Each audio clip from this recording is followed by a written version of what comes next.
Bueno, perfecto. Seguimos entonces con nuestra sección número 4, el tema ventilación con recuperación de calor activo-pasiva. Ya están viendo en pantalla a nuestro presentador, él es José Arboledas, quien es el responsable de proyectos especiales y formación en Keiter. Antes de saludar a José y pasar con su presentación, nuevamente la recomendación de siempre, las preguntas o comentarios en la pestaña de Discuss en su costado derecho de esta plataforma y la vamos a leer al final de la presentación. Ahora sí, hola José, buen día, ¿cómo estás? Sabemos muy buena, encantado de estar aquí. Muchísimas gracias. Sabemos que estás un poquito tarde ahí en Sevilla, pero bueno, eso te agradece también la buena disposición para esta presentación y obviamente vamos a estar muy atentos a todo lo que nos tienes para contar en el día de hoy. Vamos entonces a compartir tu presentación nuevamente, te confirmo que la podemos observar y te dejo con la sala. ¿Bien? Ahora lo estamos viendo perfectamente, entonces ahora sí, José, te dejo entonces con el público. Muy bien, bueno, pues como han comentado, mi nombre es José Arboledas, trabajo para la empresa Keiter, soy responsable de proyectos especiales y formación y bueno, pues hoy os voy a presentar algo que si bien por separado la recuperación activa y la recuperación pasiva ya existen, juntas no es una mezcla demasiado corriente, ¿vale? Entonces, vamos a ver primero una pequeñísima presentación de la empresa. Keiter es una empresa que, bueno, una empresa española en Andalucía, Córdoba, en la Lucena, un pueblecito pequeñito que, bueno, pequeñito, es grande, es grande, y de hecho es un pueblo que está muy dedicado al tema de la refrigeración. De hecho, el grupo, somos Keiter, que nos dedicamos a la climatización, tenemos un grupo que se encarga de refrigeración industrial y luego otra pata del banco que sería GENAC, que se encarga de realizar extracción del aire de la atmósfera. Esto viene estupendamente para zonas donde haya habido algún tipo de catástrofe o ayuda humanitaria. Somos muy jovencitos, nacemos en el 2012, pero bueno, venimos de una antigua empresa que se llamaba Ciatesa, que ya trabajaba desde el año 86. Entonces, sí somos jóvenes, pero sí tenemos una trayectoria muy, muy larga en el sector.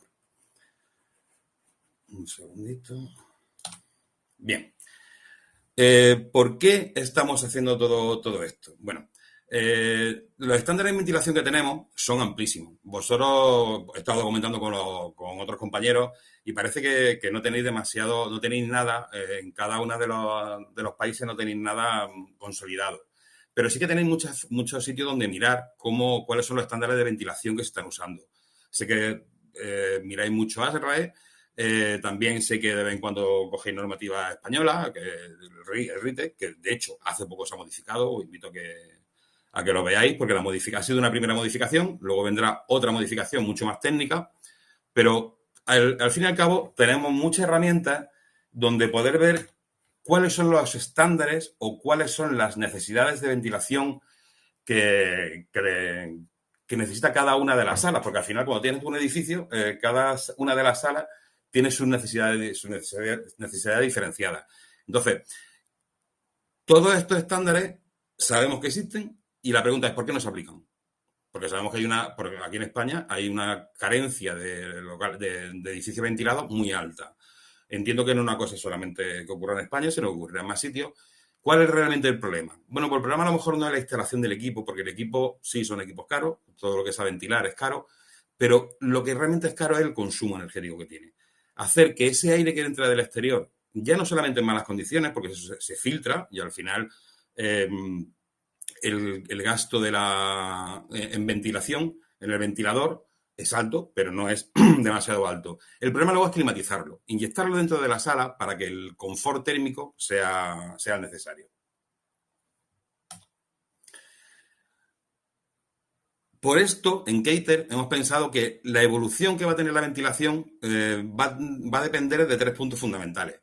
Primero, que los estándares que existen, los que existen ahora y los que vengan en el futuro, se van a quedar cortos. Entendemos que se van a quedar cortos con respecto a las necesidades de los nuevos edificios, a las necesidades que van a querer los clientes o los trabajadores dentro de una oficina o de un edificio. Vamos a superar por primera vez, creo, esas calidades que nos pide la normativa, que normalmente nos cuesta mucho trabajo conseguirlas, porque la normativa seguirlas no es fácil, pero en este caso creo que vamos a superarlas.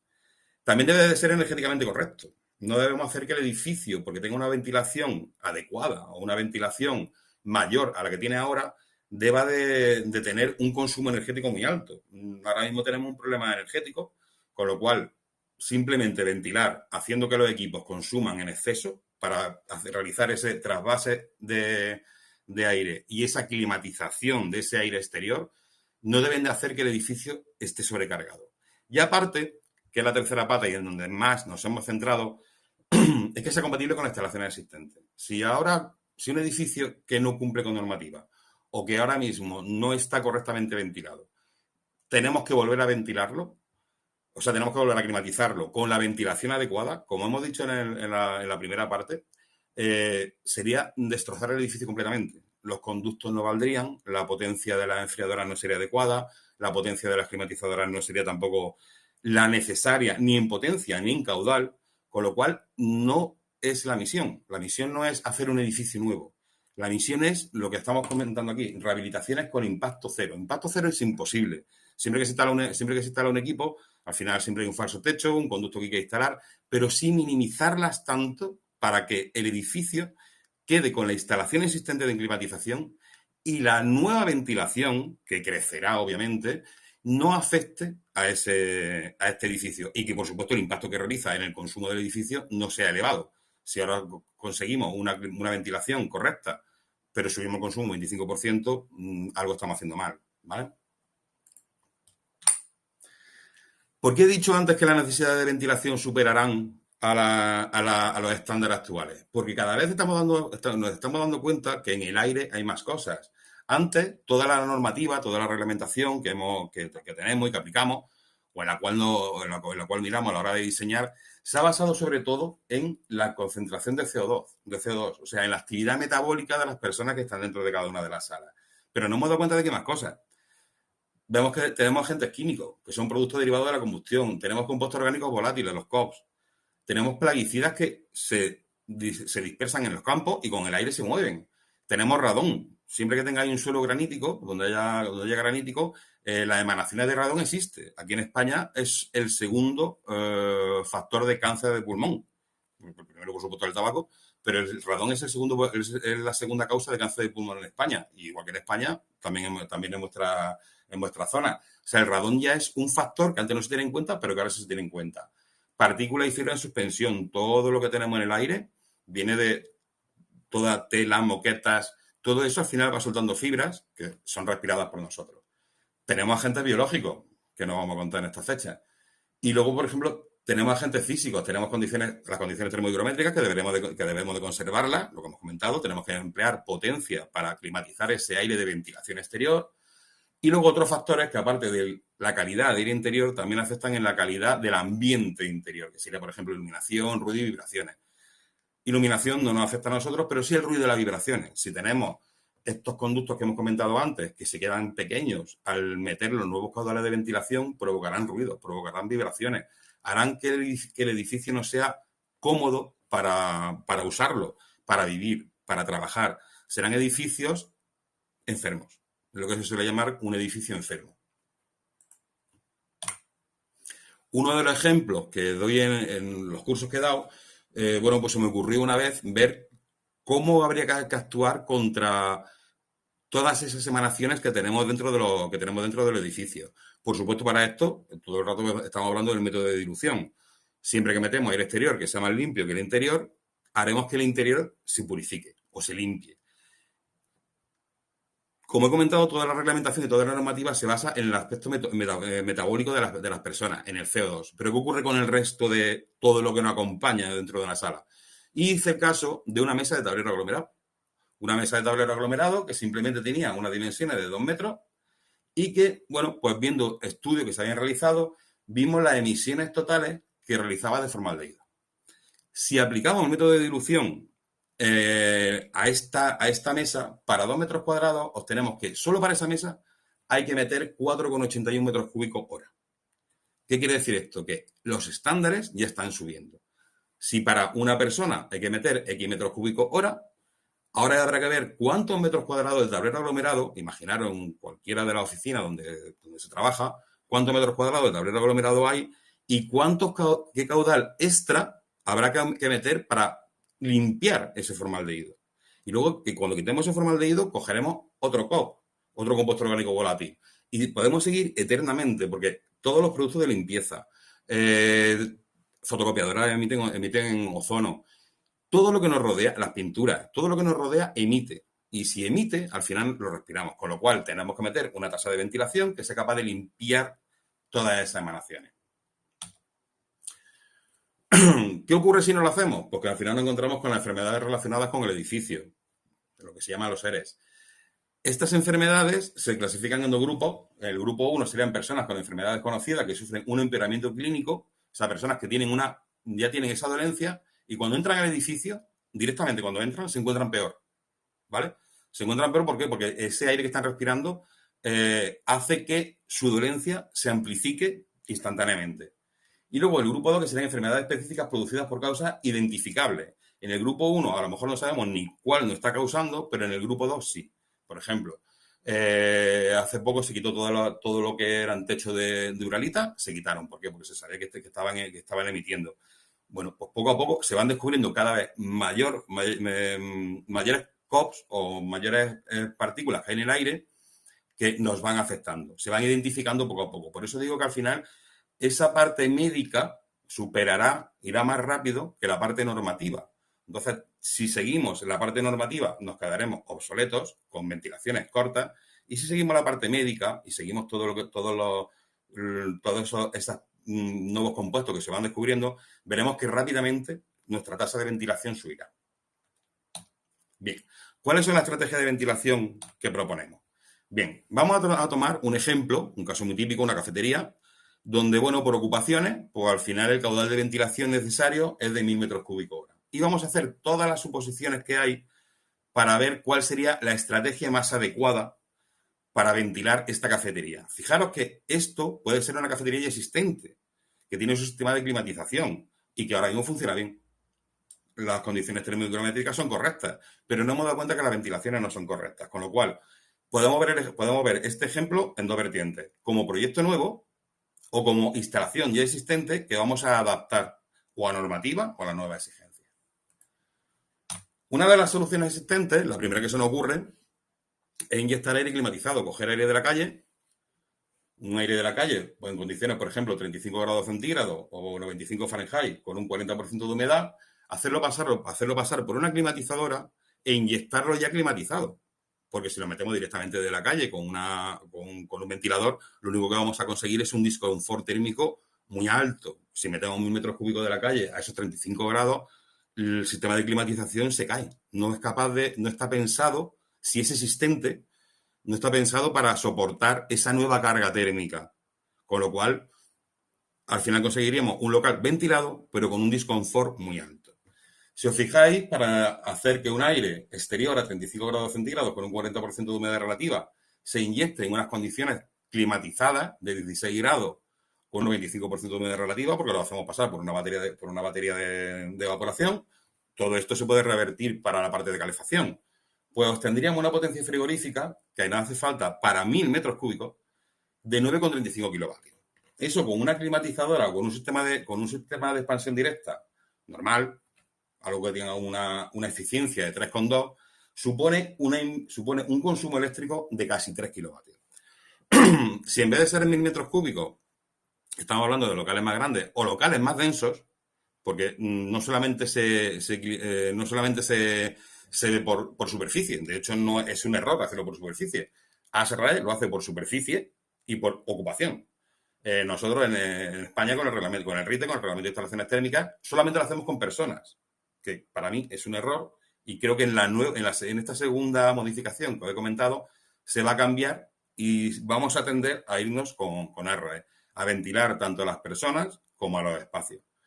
Si este local fuera el doble de grande o tuviera el doble de ocupación, estaríamos hablando de 2000 metros cúbicos. Ya estamos hablando de que estamos metiendo, en vez de casi 3 kilovatios, casi 6. O sea, esta forma de climatizar ¿Funcionaría? Sí. Al final, las condiciones termográficas son correctas porque estamos ventilando, o sea, el sistema inicial haría su carga, trabajaría contra su carga térmica y esta unidad inyectaría la ventilación necesaria, además con la temperatura correcta de climatización, con lo cual nos encontraremos en unas condiciones perfectas. Pero energéticamente no es muy eficiente. ¿Cuál sería? Esta sería la transformación ciclométrica, donde veis que realmente hay mucha entalpía de por medio. Si esto en vez de ser 1000 metros cúbicos lo multiplicamos, hacemos un múltiplo, nos encontramos con consumos elevadísimos. ¿Cuál sería una solución, vamos a decir, un poco más correcta? Bueno, pues hacer una inyección de aire neutro. ¿Qué sería un aire neutro? Cuando climatizamos, siempre tenemos como retorno, en condiciones estándar, 27 grados y 50% de humedad relativa como aire de retorno. Con lo cual podemos inyectar aire del exterior a 35 grados centígrados y un 40% de humedad relativa, unas condiciones bastante malas, lo podemos inyectar a condiciones de retorno. ¿Qué es lo que conseguiríamos con esto? Al meter aire del interior, estamos sobrepresionando la sala, con lo cual habría una parte de aire, esos 1000 metros cúbicos que inyectaríamos, saldrían por rendijas, por puertas, por donde fuera, y nos encontraremos con que estamos inyectando un aire en condiciones de retorno, con lo cual la instalación existente sería capaz de gestionarlo. Es una carga térmica que está contemplada en su génesis, en su inicio. ¿Cómo se podría hacer esto? Pues si lo inyectamos en sala, inyectar a 27 grados no es muy correcto. Si no, ya tendríamos que inyectar en los retornos de los equipos. Y ahora habría que ver si esos equipos son capaces de gestionar este aire. Porque puede que nos encontremos con situaciones de ventilaciones superiores al aire que mueve el sistema de climatización. Con lo cual sería un sistema bastante más eficiente. La potencia, por supuesto, baja, porque estamos pasando de 35 a 27, no de 35 a 16. Sería 5,29 y con un ER con una eficiencia frigorífica de 3,2, bajaríamos el consumo a 1,65. Estaríamos casi en la mitad. Con lo cual sería algo bastante más inteligente y algo bastante más económico. Pero tampoco es realmente la gran solución. ¿Cuáles son las soluciones que nos dan la normativa, la reglamentación o el uso normal? Esta sería la comparación entre la inyección de aire neutro, fijaros que corta mucha menos entalpía, muchísima menos potencia, contra un aire climatizado. Fijaros cómo estamos hablando de realmente el doble de potencia. ¿Cuál sería la forma que normalmente se hace para realizar una climatización de forma inteligente y dentro de los parámetros que marca la normativa o los estándares? Bueno, usar un recuperador de flujo cruzado. Este recuperador de flujo cruzado lo que hace es recoger aire en buenas condiciones del interior, cruzarlo sin tocar, simplemente, o sea, no hay un contacto físico, sino que simplemente un contacto térmico. Esto se podría mejorar con una rueda, o sea, con un recuperador rotativo.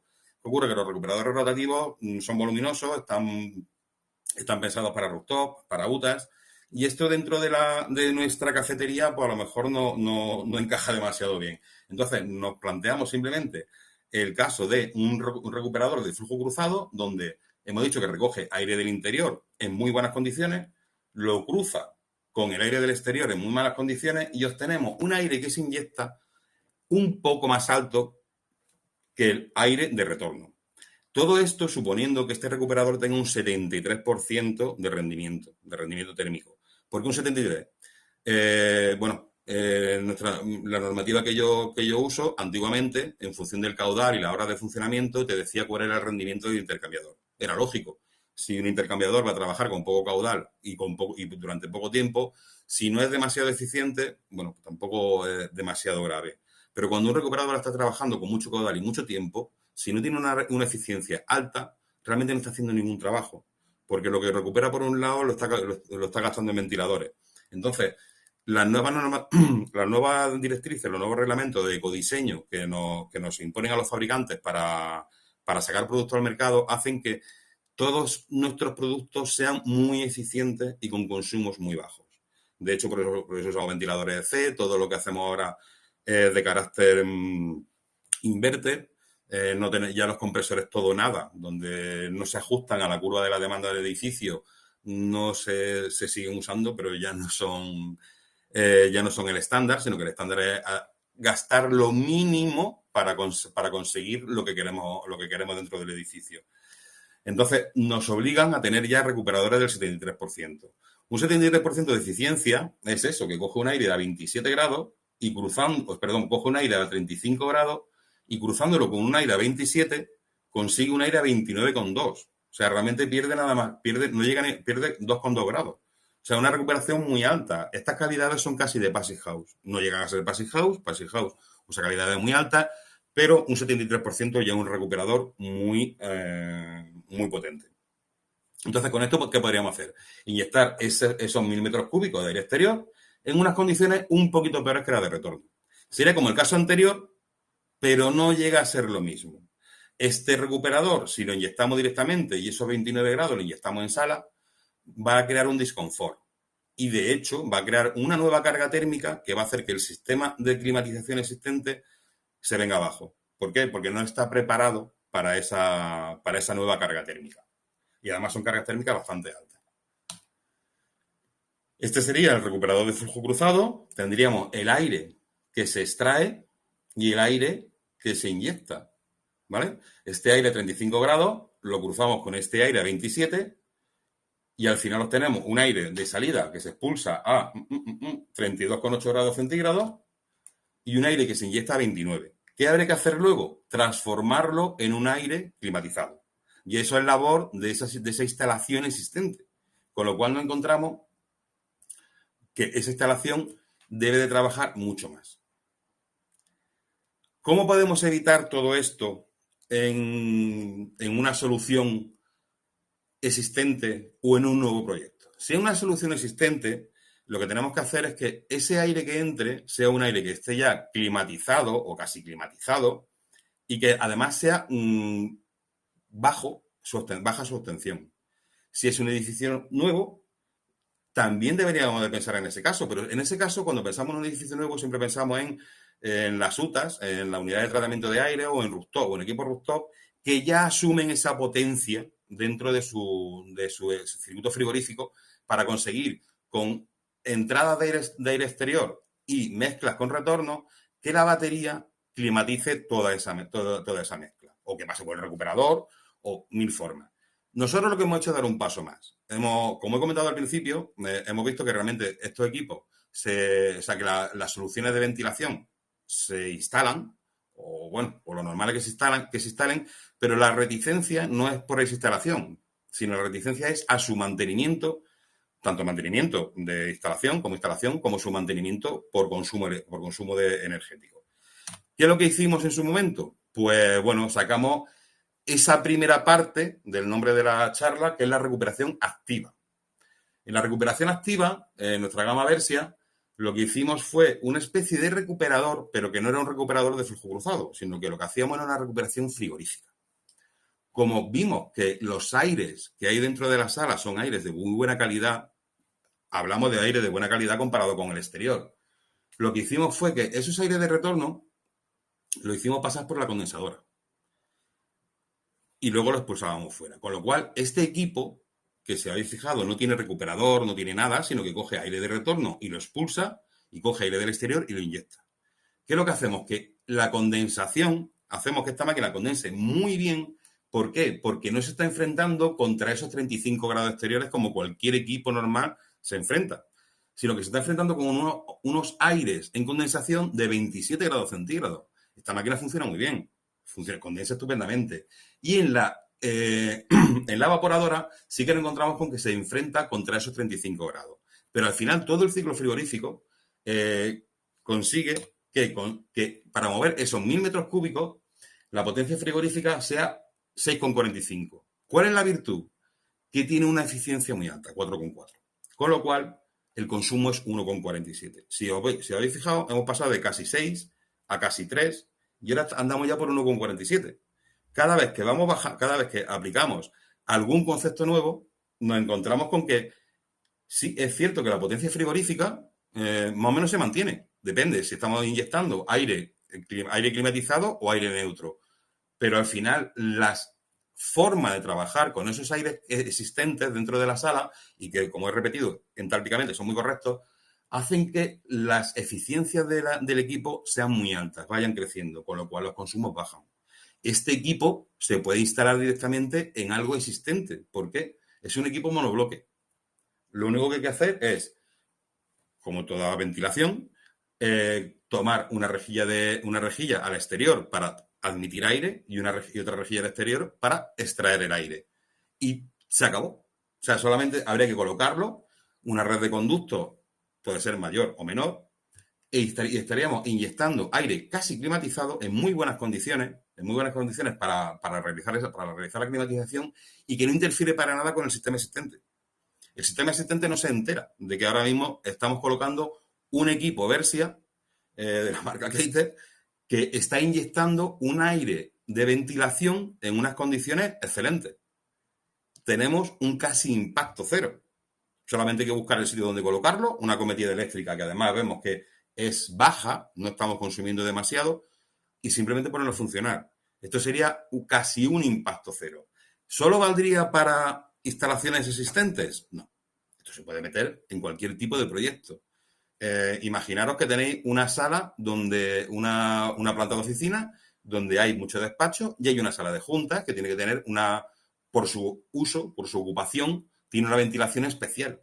En todas las demás son pocos caudales porque hay una o dos personas por despacho, pero en esa sala de juntas está preparada para 20 personas.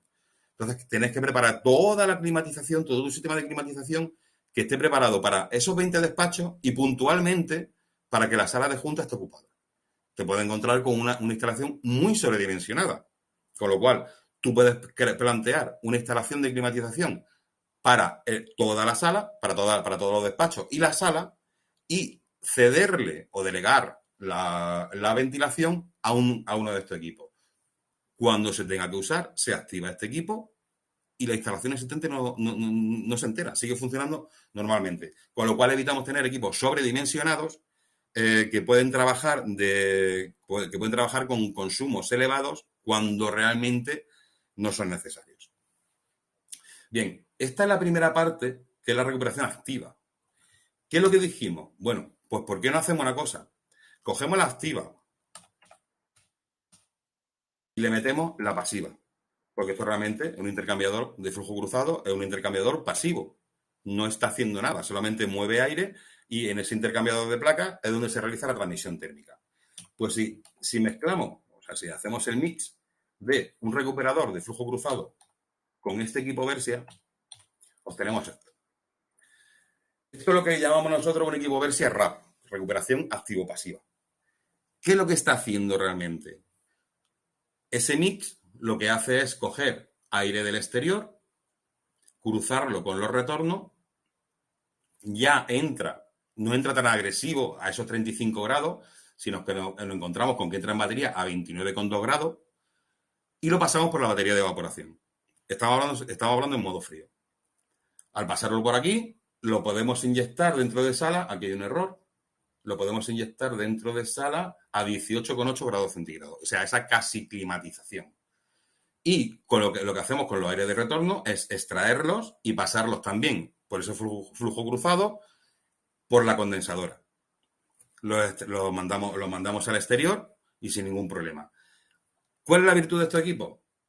Que la potencia frigorífica es 3,98 porque dentro lleva un recuperador. Este recuperador ya nos está quitando 2,47 kilovatios de potencia de compresor. Él solo ya está haciendo ese intercambio, con lo cual la potencia frigorífica baja de esos 6 y pico kilovatios a 3,98, su ER se dispara a 5 porque la máquina está trabajando en buenísimas condiciones de condensación y en buenas condiciones de evaporación y su consumo es 0,8. Si os habéis fijado, todo el rato hemos ido bajando a la mitad, de 6 a 3, de 3 a 1,5 y de 1,5 a 8, que no es que sea la mitad, pero casi. Esta instalación ya no es que no afecte a la instalación existente, sino que es que encima consume poco. El impacto es mucho más cercano al cero. ¿Por qué? Porque su consumo, 0,8 kilovatios, es bajísimo. ¿Dónde puede ser que no encontremos que este equipo consume más o consume menos? Pues donde siempre, en los ventiladores. Si tenemos una red de conductos muy grande o una red de conductos mal diseñada, nos encontraremos con mucha presión disponible que tiene que ejercer el ventilador, con lo cual ese rendimiento se puede ver alterado. Si diseñamos una red de conductos que sea adecuada, nos encontraremos con que el equipo, si tiene una red de conductos pequeña, porque también cuanto mayor sea el equipo, sí que es cierto que los ventiladores crecen, pero también crecen los compresores, crece la potencia que entrega, con lo cual esa eficiencia energética se va a mantener en torno a ese 5. El único punto donde podemos meter la pata sería en eso, en diseñar una mala red de conductos que haga que este equipo consuma más de la cuenta. Con lo cual, lo que hay que hacer es seleccionarlo, ver que es fantástico a nivel de eficiencia, un 5 es una pasada, consume muy poco y lo que hay que hacer es saber instalarlo. Y no tiene ningún impacto contra una instalación existente o contra esa instalación que hemos comentado de despacho con una sala de juntas que esporádicamente funciona. Con lo cual, todo el sistema está acorde a lo que debería de ser la oficina y puntualmente esa sala tendría uno de estos equipos con muy bajo consumo y que solamente habría que colocarlo pues, bueno, pues el día que haya que trabajar en ella. Disculpa. Si vemos la comparativa, en esta comparativa hemos visto, pues, si metemos aire climatizado, estaríamos hablando de una potencia frigorífica de 9,35 con un consumo de 2,92. Si inyectamos aire neutro, estaríamos hablando de una potencia frigorífica de 5,29 porque la impulsión es más baja, con un consumo de 1,65, la mitad. Si metemos un recuperador, ¿hay una potencia frigorífica? Pues tal como potencia frigorífica, no. Hay una potencia de recuperación, que hemos visto que serían esos 2,90 y tanto, esos 2,47 kilovatios, ¿vale? Pero no he querido ponerlo como potencia frigorífica, sí que tiene un consumo, sino que simplemente lo he querido dejar como que esa es una solución que existe, pero que sola no puede trabajar. Si metemos este recuperador con una batería, estaremos haciendo uno de estos mix, sería este con este, y obtenemos una potencia frigorífica menor, porque no estamos trabajando con los 35 grados exteriores, sino que estamos trabajando ya con un aire recuperado, con un consumo de 2,33. Correcto. ¿Qué ocurriría con nuestro equipo de recuperación activa, con esa primera parte de nuestra versión? Que trabajaría con una potencia frigorífica de 6,45 y bajaría el consumo a 1,47. ¿Por qué? Porque la eficiencia sube. El circuito frigorífico, que es una de las partes que que no se usaba demasiado para realizar recuperaciones, ahora sí es cierto que se usa más. Muy típicas son las recuperaciones para ACS, recuperaciones en alta para crear agua caliente sanitaria, pero en aire estaba reservado a equipos grandes, a rooftop, a UTAs, pero en equipos de pequeña potencia no estaba demasiado desarrollado. Disculpa, no estaba demasiado desarrollado. Y la recuperación activo-pasiva, donde nos encontraremos con potencia frigorífica baja, alto rendimiento de los equipos y consumo bajísimo, ¿vale? Por eso he dicho que todo esto es una evolución de algo que ya existía y que hemos juntado para que trabaje al unísono y consigamos ese impacto cero que podamos trabajar, porque fijaros, si nos rindiéramos y dijéramos, bueno, pues al final para mover 1.000 metros cúbicos, pues no tengo más remedio que gastar 2-3 kilovatios. Ahora podemos mover tranquilamente, en vez de 1.000 metros cúbicos, podemos mover 2.000 metros cúbicos y estamos consumiendo la mitad. Con lo cual podemos subir mucho nuestra tasa de ventilación sin que el coste energético se eleve, sino que al contrario, se reduzca. Porque como he comentado al principio, las tasas de ventilación subirán, seguro. Seguro que si nos marcan un estándar donde son 45 o 70 metros cúbicos hora por persona, las necesidades o los requerimientos de las propiedades harán que esas tasas de ventilación aumenten. Con lo cual tenemos que encontrar formas eficientes que funcionen, porque todo esto, por supuesto, iría con todo su sistema de filtración, cumpliendo estándares ASRAE, cumpliendo estándares de RITE, pero sí consiguiendo unos consumos muy bajos. Aparte, bueno, esta será la comparativa. En el aire climatizado, fijaros cómo la potencia se dispara, cómo la potencia va bajando, pero lo interesante es cómo va bajando los consumos. Las barras rojas son los consumos. Y al final nos encontramos con recuperación activo-pasiva, que tienen consumos bajísimos, con rendimientos muy altos. Si hacemos la comparativa a nivel de instalación, nos encontraríamos que si metemos aire climatizado directamente de la calle, lo cual no aconsejo, porque además iría casi, con 1000 metros cúbicos no iría fuera de normativa, por lo menos en España, pero estaría el límite de la ilegalidad. Sí que conseguimos confort térmico. Con un aire neutro no conseguimos confort térmico, porque estamos afectando a la instalación existente.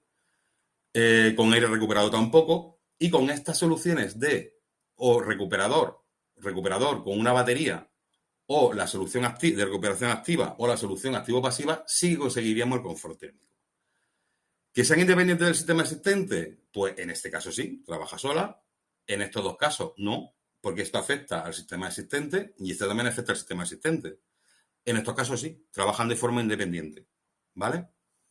A nivel de eficiencia energética, estos no son nada eficientes y aquí ya empezamos a recuperar, con lo cual todo lo que es una recuperación ya es una eficiencia energética, es trabajo, potencia que estamos aprovechando, porque realmente esto es una energía residual. Ese es uno de los grandes conceptos que ha introducido el reglamento de instalaciones térmicas, el RITE, que todas esas energías residuales hay que aprovecharlas, ¿vale? Porque al final cuando inyectamos aire de la calle, estamos sobrepresionando el local. Si metemos 1000 metros cúbicos dentro de nuestra cafetería, 1000 metros cúbicos que van a salir por algún sitio. Porque al final no vamos a... La sobrepresión se consigue hasta ciertos pascales, pero no podemos...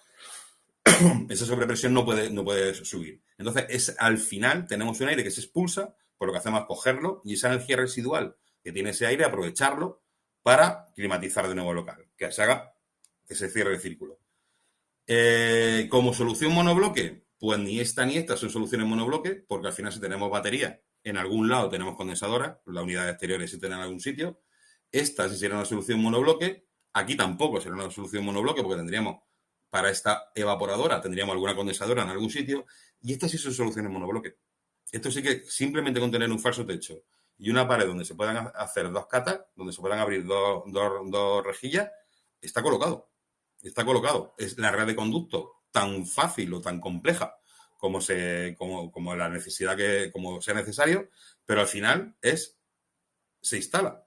En esta solución, que es una solución muy típica, tenemos dos equipos, doble mano de obra, doble acometida, doble cableado, todo se va duplicando.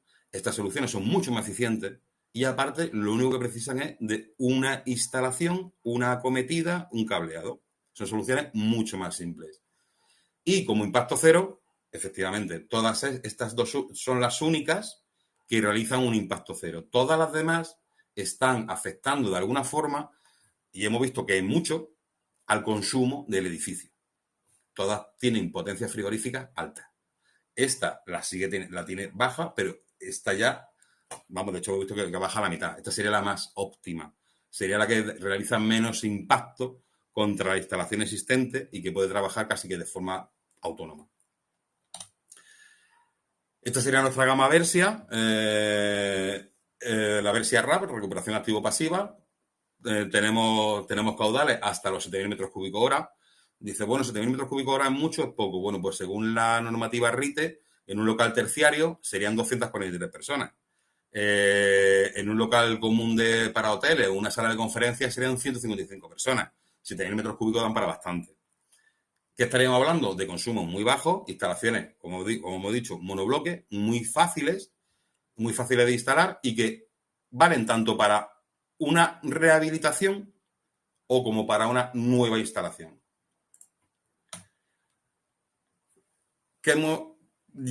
Cuando ya la conseguimos, dijimos, bueno, todavía se le puede dar una vuelta más. Y es hacerla con consumo fotovoltaico. De hecho, tenemos ya equipos trabajando donde se alimentan fotovoltaicas, se alimentan de placas fotovoltaicas, con lo cual ya no es que consigamos que consuma poco, es que consume cero. Consume cero. O sea, ya esto sí que sería una instalación de impacto cero. Sí que es cierto que hay que instalar los paneles, sí que es cierto que hay que instalar la máquina, pero energéticamente sería un cero. De hecho, no sería un cero, sería un impacto negativo. Negativo me refiero a que esas placas fotovoltaicas también pueden inyectar contra la red o contra otro sistema del edificio cuando el equipo no está trabajando. Con lo cual, diríamos que puede ser renovable al cubo, ¿vale? Es una forma de decir que ya no se pueden aprovechar más energías residuales, más energía, además esto sería una aerotermia, con lo cual sería renovable, y aparte estamos usando fotovoltaica. Con lo cual, esta instalación, de hecho, se está realizando. Aquí tenéis gráficos donde se ve perfectamente cuál sería la potencia consumida por el equipo en línea roja y la potencia disponible en el inversor a nivel fotovoltaico. La máquina, en este caso, hemos dicho que se adapte a lo que tiene y que y si tiene más, bueno, pues que este exceso lo ceda o a la red o lo ceda, por ejemplo, a un dispositivo de alumbrado. Si tienes oficina, tú puedes tranquilamente decir que todo este exceso alimente a los LED que tienes en la oficina. ¿Cómo hemos conseguido que todo esto funcione así? Bueno, pues otra parte de nuestra empresa son nuestros amigos de Kikonex, que realizan las regulaciones, todos los seguimientos de los equipos, todo lo que es adquisición de datos. Entonces conseguimos hacer esta regulación que, si os fijáis, se adapta perfectamente y, por supuesto, todo haciendo que todo, tanto compresores, válvulas, ventiladores, todo sea de carácter inverter.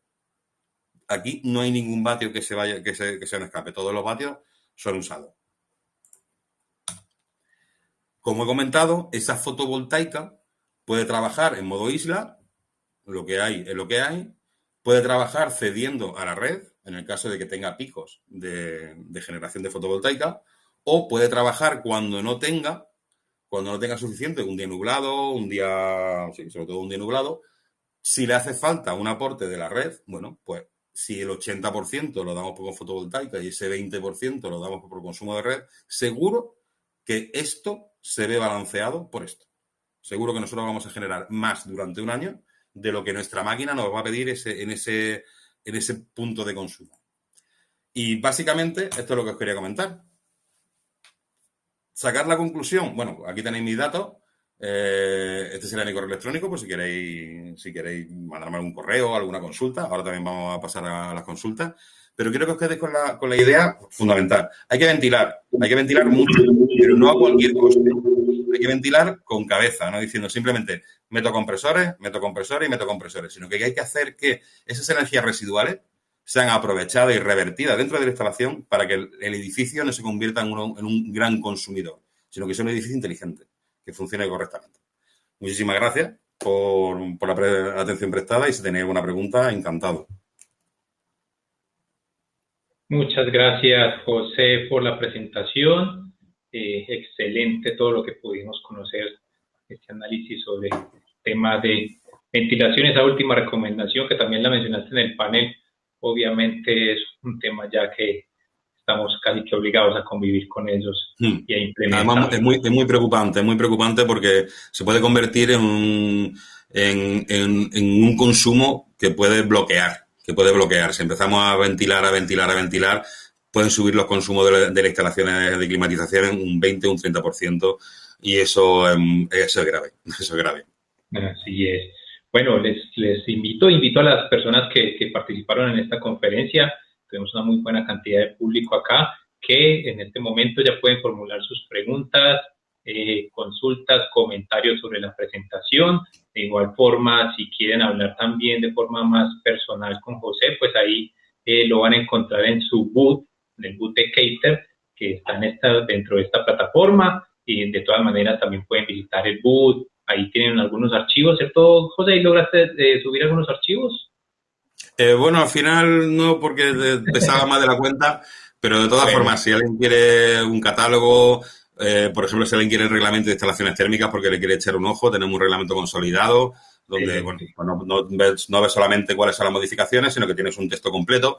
Y si alguien quiere lo que también he dicho al principio, cuando haya alguna duda, que nadie sea valiente, que le pregunte a alguna ingeniería, a algún fabricante, que siempre le echaremos una mano para encontrar la solución más eficiente y la solución que mejor se adapte y que la propiedad esté contenta. Claro que sí. Bueno, José, tenemos una pregunta por acá de Frederick Kousker. Él dice, ¿qué potencia recomienda de paneles solares para el caudal de 7.000 metros cúbicos hora? Todo eso hay que estudiarlo porque, para empezar, ni todos los paneles solares son los mismos, y 7.000 metros cúbicos a lo mejor 7.000 metros cúbicos ya es algo muy grande. Estaríamos hablando de, como he comentado antes, estaríamos hablando de que sería, en un terciario serían 243 personas. O sea, estamos hablando ya de una sala grande, Habría que estudiar cuál es el panel, la orientación, dónde se va a colocar. Son muchas las. Esto hay que hacer un estudio por cada uno de las necesidades, que si alguien quiere que se le haga, se le hace sin ningún problema. Y porque también depende de qué tengas en cubierta, si la cubierta tiene suficiente espacio, ¿no? Son temas complejos, no son equipos al uso. Es como una UTA, como una unidad de tratamiento de aire. Se hacen a medida, pues estos equipos no es que sean tan específicos, pero sí que es verdad que también hay que hacer la medida. Pero la posibilidad existe, vamos. Muy bien, José. Recordémosle a la gente que tú estás en España, que ITER es una empresa con su sede principal en España, pero que tiene una amplia presencia también ya en América Latina, tiene varios proyectos. No sé, José, si nos puedes hablar un poquito al respecto de algunas cositas que hayan hecho acá en nuestra región, mientras alguien más pronto nos hace alguna preguntita. Pues la verdad es que tampoco estoy muy al tanto. Básicamente porque es que llevo poco tiempo en la empresa. Sí, tú estás reciente. Sé que he cumplido un año. Estoy con el chupete todavía. Entonces, toda esta parte, toda vuestra parte, no es que la tenga abandonada, pero no la tengo muy localizada. Pero claro, sí que estamos haciendo muchas aplicaciones. Sobre todo estáis muy interesados en un avance que se está realizando, que es la sustitución de calderas por bombas de calor. No va en esta liga, no va en esta charla, pero sí que existen muchas calderas que nos están pidiendo calderas para alta temperatura, para generar agua a 70 grados, incluso a 120 grados. Entonces sé que por ahí estamos trabajando mucho. Y bueno, por supuesto, todo lo que sea enfriadoras. Bueno, siempre que vamos por LinkedIn, vamos viendo nueva instalación en tal sitio, nueva instalación en tal sitio. O sea, que sí que nos movemos muchísimo por nuestra zona. Perfecto. Me está preguntando por el interno. una pregunta, José, no sé si nos puedes ayudar por la representación de Keiter en Colombia. ¿Sabes quién es la representación? Y bueno, sí, la fábrica es española y tiene casa matriz en España, exactamente. Cuéntanos un poquito, creo que lo mencionaste al principio, pero si no puedes... Pues si te digo la verdad, ahí me pilla. Pero bueno, esto se puede ver. No. La verdad es que no lo sé. No lo sé.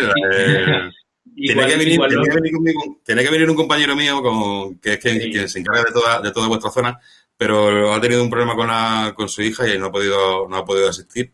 Y la verdad es que, ya te digo, entre que llevo un año y que me dedico a... mi fuerte es la parte de la formación. Mi fuerte es la parte de la formación y esos proyectos un poco especiales como este caso. No te preocupes, que igual os invito a que entréis en la página de Keiter y veáis todo este equipo, nuestro nuevo catálogo. Acabamos de sacarlo, todas las novedades que tenemos.